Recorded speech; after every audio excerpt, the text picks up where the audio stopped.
저희가 이 수요일 저녁에 사무엘하 말씀을 계속해서 함께 보고 있습니다.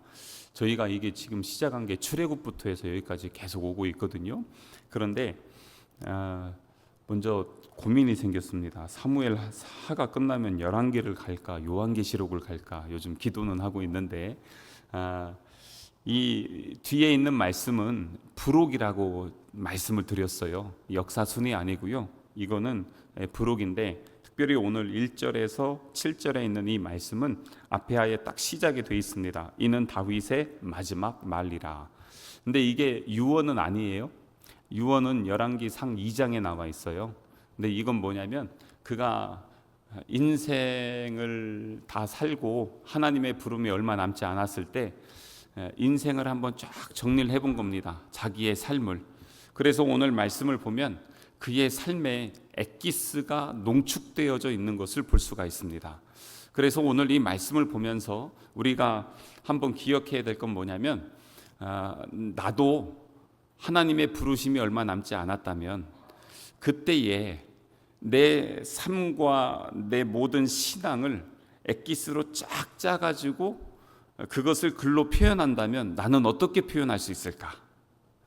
어떠한 마음으로 하나님 앞에 내 모든 것을 내려놓고 고백할 수 있을까? 그런 마음으로 오늘 이 말씀을 본다면 아마 여러분들 훨씬 더 이해하기 쉬울 것 같고요. 나 같으면 이런 말 할 건데 다윗은 이렇게 이야기 안 해? 라고 하는 차이점이 있다면 그 차이점이 뭔지, 아니면 그가 이런 고백을 했는데 그 고백은 나도 정말 저렇게 하고 싶다 라고 하는 게 있다면 그런 것들은 또 잘 잡고 가면 좋겠죠. 그래서 이 23장 1절부터 7절까지 그 다윗의 그 마지막 말, 그의 인생의 엑기스를 한번 하나하나 살펴보도록 그렇게 하겠습니다.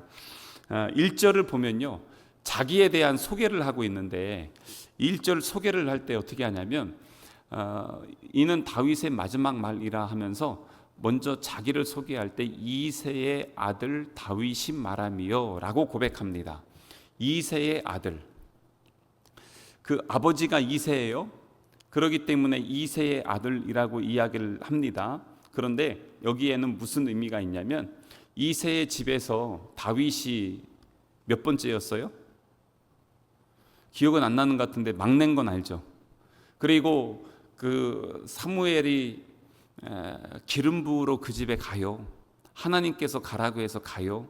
그래서 거기에서 기름 부음 받을 자를 찾고 있는데 그때의 첫째부터 해서 쭉 나왔는데 하나님이 다 아니라 하죠. 그때에 전부 아닌데 마지막 한 명 남은 아들이 다윗이 있었어요.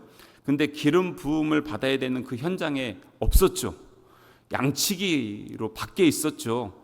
그만큼 그 집에서 어떤 존재였어요? 거기에도 낄 수 없는, 천대받고 무시받는 존재가 이새의 아들 다윗이었습니다. 지금 이 다윗이 자기 어렸을 때 시절을 정리를 한 게 뭐냐면 내 어렸을 때 골리앗과 싸우기 전 내 그 인생은 이새의 아들 같은 존재였습니다 라는 것을 이야기하는 것입니다. 그러니까 나는 이스라엘의 위대한 왕이고 대단한 왕이고 전쟁에 승리한 왕이다, 보통 이렇게 이야기할 수 있잖아요. 근데 그것이 아니라 자기를 소개하면서 자기의 소년 시절, 그것이 자기의 정체성이죠. 그것을 지금 이야기할 때 제일 먼저 한 것이 저는 이새의 아들, 그 집에서도 막내, 천대받았던 자, 그랬던 자가 바로 접니다 라고 하면서 자기의 정체성, 겸손함을 이야기하고 있는 것입니다. 근데 우리 하나님의 그 역사를 보면은요, 하나님은 대단한 사람 불러서 하나님의 역사 이루지 않습니다. 스스로 잘났고 스스로 교만하고 다 이룰 것 같은 사람들, 능력 있는 사람들 세우는 게 아니라 참 어떻게 하나님이 저 사람을 택하셨을까? 어떻게 저 사람을 부르셨을까? 요즘 우리 주일 낮에 함께 나누는 바울을 한번 보세요. 베드로를 한번 보세요. 그 사람들 어떻습니까? 정말 예수님 믿는 사람들을 갖다가 잡아서 옥에 가두고 죽이는 데 앞장섰던 사람, 그리고 또한 베드로 무식한 어부, 다혈질이고 앞뒤 재지 않고 그냥 그랬던 사람, 그런 사람들을 통해서 우리 하나님은요, 단점은 잘 보완하시고, 그리고 장점은 극대화시켜서 강점으로 쫙 세워나가십니다. 그게 바로 하나님의 만져주심, 터치하심이잖아요. 그래서 그 사람들, 나는 부족한데 이 마른 막대기 같은 나일지라도 이게 누구의 손에 붙잡혀 있습니까? 하나님의 손에 붙잡혀 있으면 그때 쓰임받고 사용되는 것입니다. 제가 옛날에 많이 예화로 들었는데 이번에 학생들 수련회 때 할 때 보니까 어느 강사 목사님이 그런 얘기 하던데요. 이런 종이 하나 있잖아요. 이 종이는요, 사실 별거 아닙니다. 이거 약합니다. 이거요, 제가 이렇게 찢으면요, 이거 막 찢어지거든요. 이렇게 찢어지잖아요. 그런데 이게 우리 같은 존재입니다. 너무 약합니다.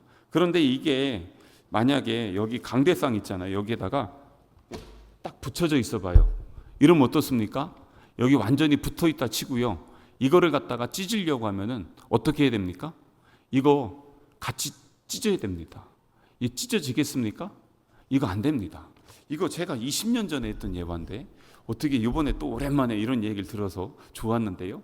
근데 우리 존재가 뭐냐면 우리는 이렇게 질그릇 같고 그냥 쉽게 찢어지는 종이일지라도 우리를 사용하시는 하나님은 강하시다는 것입니다.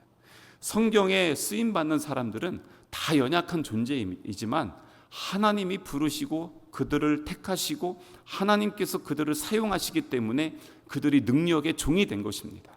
그래서 성경에 있는 사람들을 쭉 보면서 우리가 기억해야 될 것은 저들이 위대한 것이 아니라 저 같은 인간들도 사용하시는 하나님이 놀라우신 분이시다. 마찬가지로 오늘 1절에 야 이새의 아들이야, 그렇다면 우리도 그런 존재라는 것입니다. 별거 아니에요. 하지만 우리 그리스도인의 정체성은 이새의 아들일지라도 택하시고 부르신 하나님은 위대하시다. 제가 지난주에 우리 학생들 앞에서 간증하면서 입이 막 근질근질했어요. 우리 아이들이요, 이제 어리잖아요. 그래서 간증할 때 이렇게 합니다. 내가 주님을 만나고 싶었는데 만나지 못했다. 이 순서가 잘못돼서 그래요. 뭐냐면 자기가 주님을 만나려고 암만 가도 잘못 가면 이단으로 가고 잘못하면 이상한 신으로 갑니다. 그 우상들 있죠. 특별히 힌두교에 3억 3천 개 신이 있는데 이 우상들이나 이단들은 대부분 다 종교성은 깊지만 자기들이 신을 찾아가는 종교입니다. 그래서 자기가 신을 만나기 위한 과정으로 어떻게 하냐면 구행도 하고 자기를 꺾기도 하고 때로는 면벽 수련도 하기도 하고 금식도 하면서 얼마나 그렇게 하는지 몰라요. 그러면서 내 안에 신을 막 찾아가는 것이에요. 근데 이게 사람들의 마음이에요.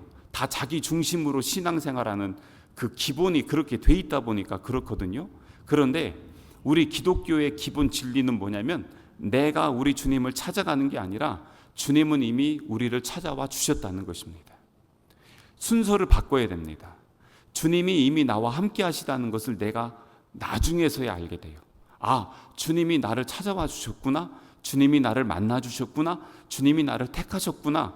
나는 주님이 나와 함께 하지 않는 것 같은데 시간이 지나고 보니까 어느 순간 아하, 주님은 그 순간에도 나와 함께 하셨구나. 시간이 지나고 힘들고 어려워서 너무 포기하고 싶었는데 시간이 지나고 나서 보니까 아하, 그 순간에도 주님 나를 포기하지 않으셨었구나. 그것을 깨닫는 게 기독교예요. 그게 신앙이에요. 내가 찾아가려면 절대 못 찾아요. 열심히 부르짖고 기도하는데 실제는 제일 먼저는요, 내 안에 있는 주님을 만나고 내 안에서 나를 이미 부르시고 나를 택하신 하나님과 인격적인 교제를 나누는 것, 그게 믿음의 시작이 되는 것이에요. 아, 지난주에 막 그래서 시간은 지났는데 올라와서 그 얘기를 막 하려고 입이 근질근질한데 하려고 하다가 언젠가 또 기회가 되겠지, 저야 뭐 자주 서니까 하면서 이렇게 했는데 바꿔야 돼요. 인식을 바꿔야 돼요. 이거는 우리도 마찬가지예요. 내가 무엇을 하려고 하면은 그때부터 문제가 되는 거 많이 경험하셨잖아요. 신앙생활하면서 내가 무언가를 이뤘다라고 하면서 그때 내가 왕년엔 말이야, 내가 예전에는 이랬어. 그때부터 어떻습니까? 뒤돌아보니까 그 지나온 모든 삶이 내 중심이면 자꾸 그 얘기 나와요. 그런데 지나온 내 모든 삶이 야, 하나님의 은혜였어 라고 하면은 그때부터는요, 자기 얘기 안 합니다. 그게 1절에 고스란히 녹아 있어요. 그게 첫 번째가 뭐였냐면 바로 이새의 아들 다윗이 말함이요 라고 하면서 골리앗을 이기기 전까지 내 정체성, 볼품없는 놈입니다 저. 그래서 그 뒤에 뭐라고 합니까? 높이 세워진 자라고 고백합니다. 나는 그런 이 집에서도 저 구석에 있는 놈인데 주님이 나를 택하셨어요. 주님이 나와 함께 하셔서 골리앗 이겼어요.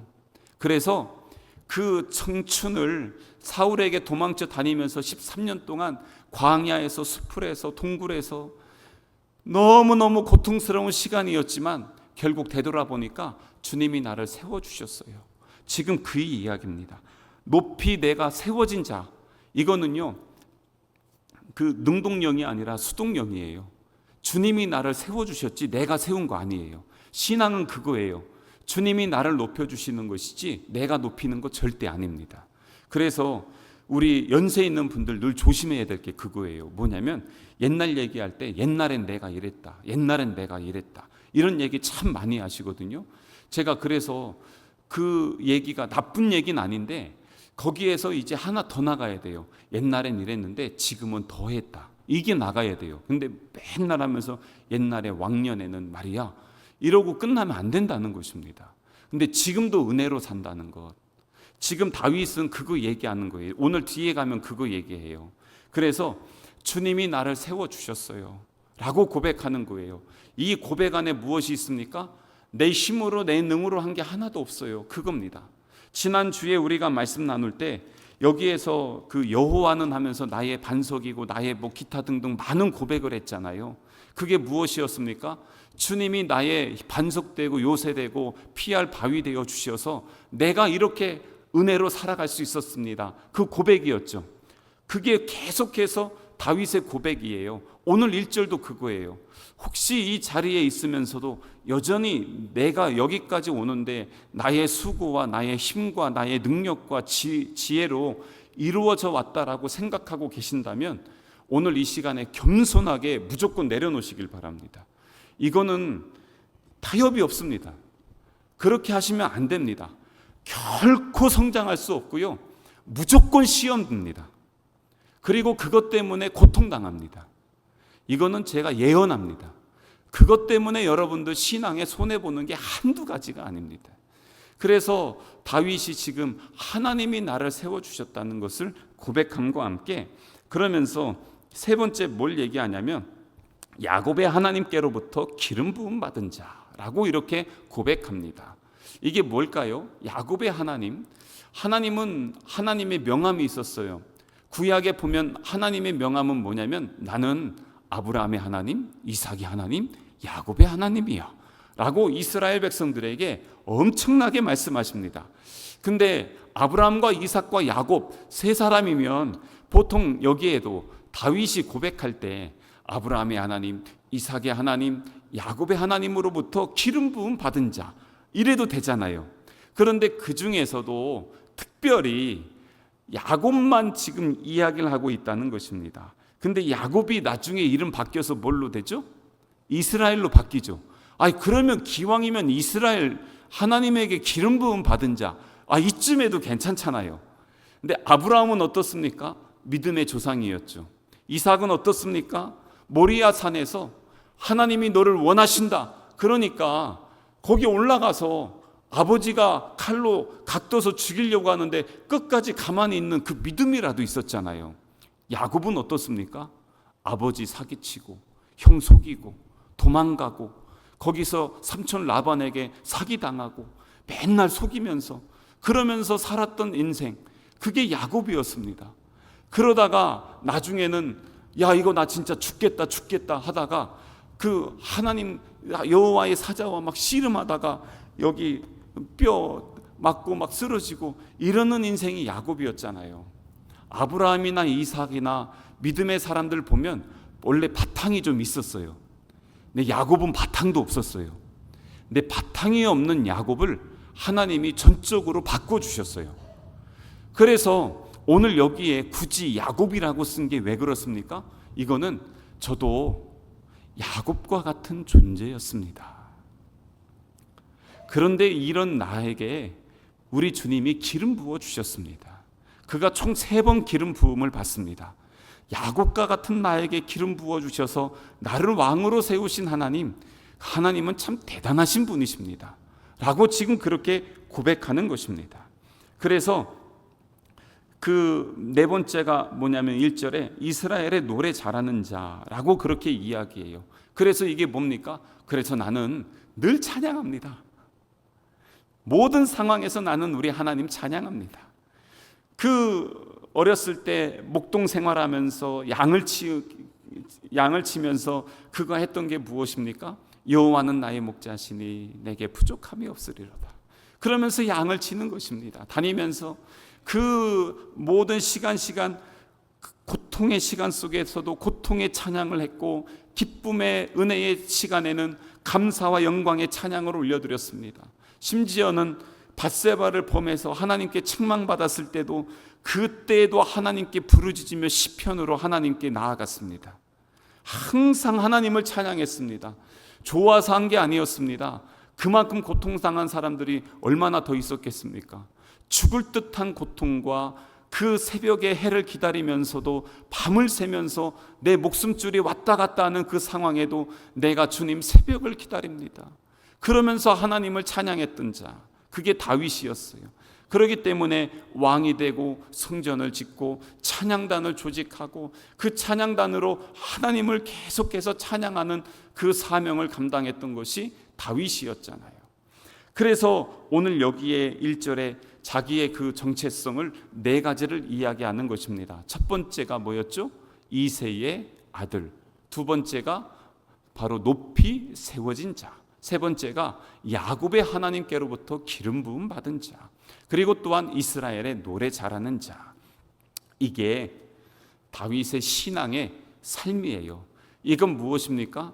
비천한 나를 하나님이 높이셔서 왕으로 세워주셔서 나는 영원히 우리 주님 찬양하겠습니다. 지금 그 고백을 1절 안에 담겨져 있는 것이에요.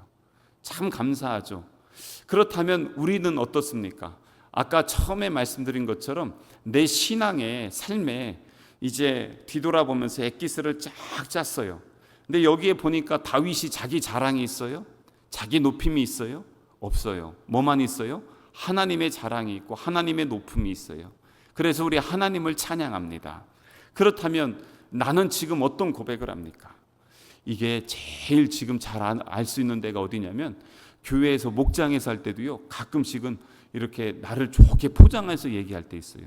근데 언제 하냐면 가족들끼리 집에서 얘기할 때 있죠. 그때 진짜가 많이 나옵니다. 그때 보면은요, 뭐 내가 이랬네 저랬네 하면서 많이 하시잖아요. 그때 한번 잘 보셔야 됩니다. 그리고 자녀들에게 이야기할 때 그때도 한번 잘 살펴보시길 바랍니다. 그러면서 어떤 엑기스가 나오느냐, 신앙에서 그게 진짜입니다. 그래서 신앙인의 그 기본 엑기스는요, 자기가 드러나는 것이 아니라 무엇이 드러나야 된다고요? 오직 주님이 드러나야 된다는 것입니다. 그리고 또한 이렇게 하면서 그의 삶의 방식이 있어요. 이렇게 살아갈 수 있었던 은혜가 무엇이었냐는 것이에요. 2절 한번 보겠습니다. 2절에 보면요, 여호와의 영이 나를 통하여 말씀하시며, 무엇입니까? 성령이죠. 여호와의 영이 늘 자기에게 말씀해 주셔요. 근데 이걸 다른 말로 하면 뭐냐면 다윗은 늘 하나님께 시선을 돌리고 그의 얼굴을 구하고 그분께 부르짖었습니다. 시편을 보세요. 얼마나 부르짖었는지 몰라요. 얼마나 사모했는지 몰라요. 그래서 여호와의 영이 나를 통하여 말씀하셨다. 그거는 뭐냐면 계속해서 주님의 음성이 나에게 들려왔다는 것은요, 내가 먼저 하나님께 나아간 것이에요. 근데 이거 지금 순서를 바꿨어요. 어떻게 해요? 주님이 나에게 말씀해 주셨습니다. 다른 말로 하면 또 뭐냐면 내 마음이 주께 항상 열려 있어요. 주님 말씀하십시오. 내가 듣겠습니다.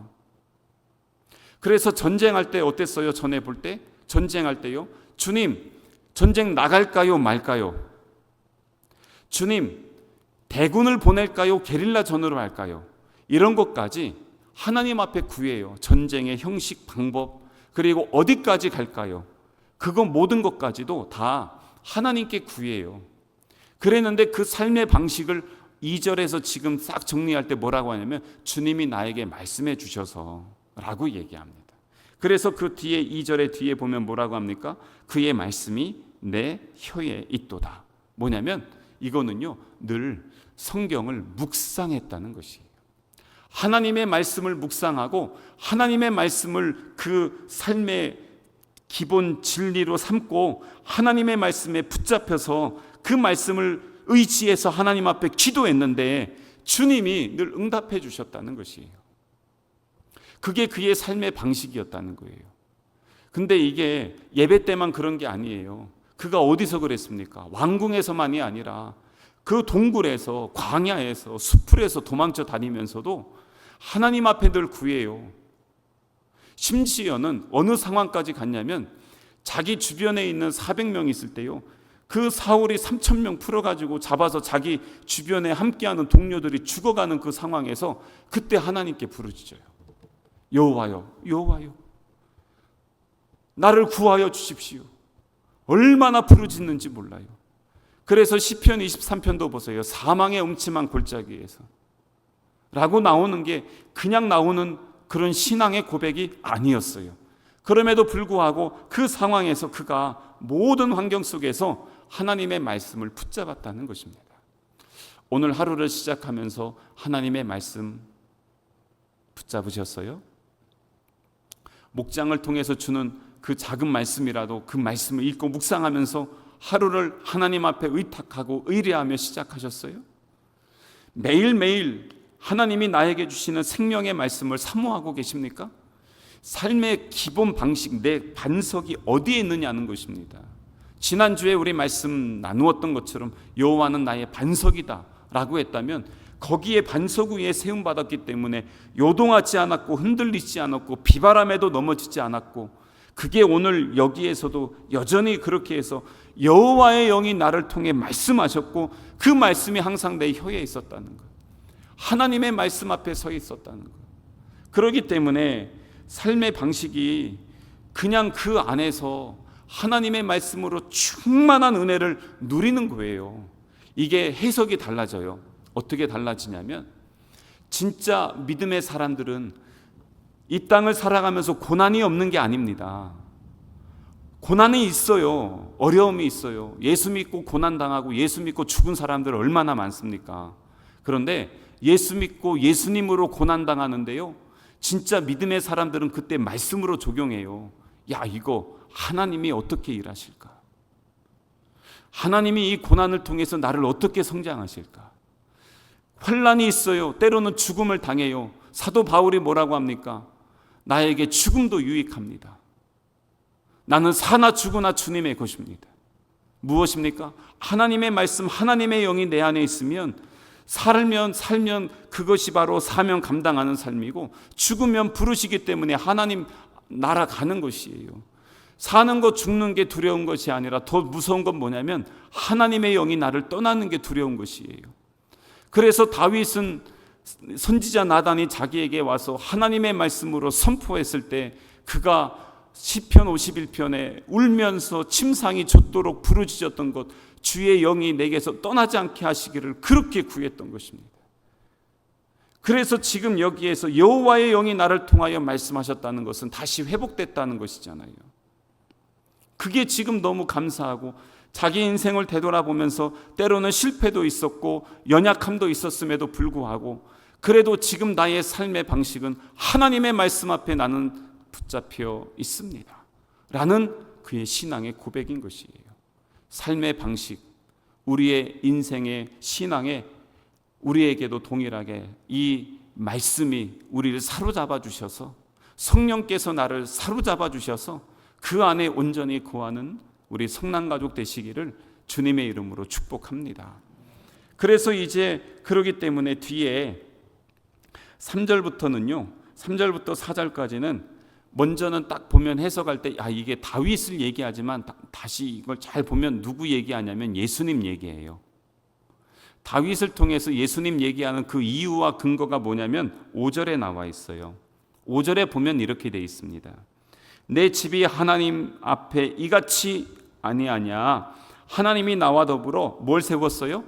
영원한 언약을 세웠다는 것입니다. 사무엘하 7장에 하나님께서 내 나라가 영원할 것이다 라고 말씀하셨던 그 언약을 지금 붙잡고 있는 것이에요. 인생의 마지막까지 무엇을 붙잡고 있어요? 하나님이 나에게 주신 말씀을 붙잡고 있는 거예요.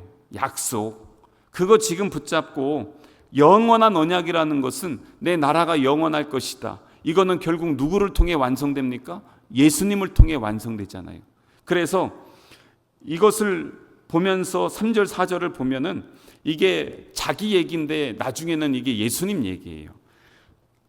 3절 보면 이스라엘의 하나님이 말씀하시며 이스라엘의 반석이 내게 이르시기를. 이게 뭐냐면 어떤 분은 2절엔 성령이고 3절에 있는 이스라엘 하나님은 성부 하나님이고 이스라엘의 반석은 예수님이다, 이렇게 해서 성삼위 하나님 고백한다, 뭐 이런 얘기도 하는데요. 그렇게 하면서 뭐라고 하냐면 3절 뒤에 사람을 공의로 다스리는 자, 하나님을 경외함으로 다스리는 자요. 사람을 공의로 다스리고 하나님을 경외함으로 다스리는 자요. 그러면서 그 4절 보면요, 그는, 예수님으로 한번 보세요. 그는 돋는해의 아침빛 같고 새벽에 어둠이 다 그치면서 빛이 쫙 올라오고 있어요. 칠흑 같은 어둠 속에 빛이 쫙 올라와요. 그래서 예수님이 어떻게 오십니까? 빛이 어둠을 비췄다라고 하잖아요. 빛으로 오셨다고 하죠.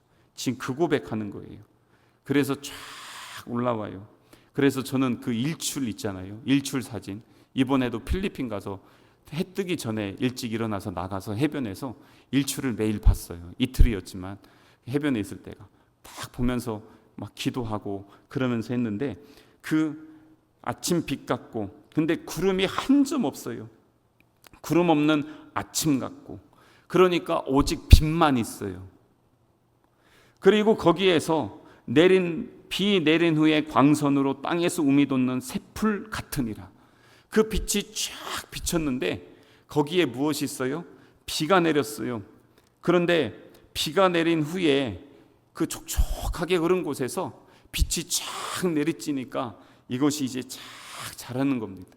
상상을 해보세요. 그 칠흑 같은 어둠에서 빛이 오고 풀이 자란다는 건 생명이 움트는 거잖아요. 이게 지금 우리의 예수님이신, 지금 이렇게 다윗이 아름답게 표현을 하고 있는 것이에요. 그래서 주님이 영원한 언약을 주셔서 주님이 이렇게 우리에게 오시는, 나에게 이렇게 빛이 되시고 생명 되신 주님, 그 주님이 나에게 우리 영원한 언약을 주셨는데 이것을 나는 붙들고 있습니다. 근데 6절 7절은 뭐냐면, 그런데 뭐냐면 6절에는요, 그러나 사악한 자는 다 내버려질 가시나무 같으니 이는 손으로 잡을 수 없음이로다. 그것들을 만지는 자는 철과 창자를 가져야 하리니 그것들이 당장에 불살리리로다. 이제는 사악한 것들, 무너질 것들은 이제 폐하여지고 주님의 영광, 공의가 3절에 보면 공의와 경외함이 온전히 세워질 것입니다 하는 걸 고백하는 것입니다. 이 말씀을 한번 다시 쫙 정리하면요, 다윗은 인생을 정리하면서 자기는 참 연약한데 주님이 나를 세워주셨어요.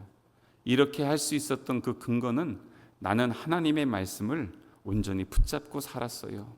나는 지금도 붙잡는 말씀이 무엇이냐? 5절에 있는 말씀, 주님이 나에게 주신 영원한 언약을 나는 믿습니다.